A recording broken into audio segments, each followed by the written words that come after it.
1 মোল carbon 1 মোল অক্সিজেনের সঙ্গে সম্পূর্ণভাবে বিক্রিয়া করলে CO2 কতগুলি অণু উৎপন্ন করবে?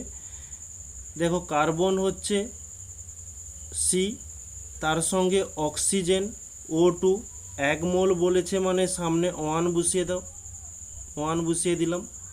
এর সঙ্গে বিক্রিয়া করলে CO2 উৎপন্ন হবে, আর CO2 তৈরি হবে 1 গ্রাম, 1 মোল। ওকে, তাহলে আমরা জানি যে 1 মোল যে কোনো গ্যাসের জন্য, যে কোনো গ্যাসের পরিবর্তে আমাদের এখানে যেহেতু গ্যাসের নামটি বলে দেওয়া রয়েছে যে কার্বন, তাই আমরা কার্বন পুট করব যে 1 মোল CO2 মানে কার্বন ডাই অক্সাইড এর অণুর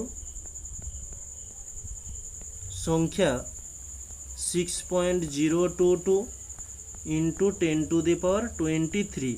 তাহলে আমাদের সঠিক অ্যান্সার হয়ে যাবে এ।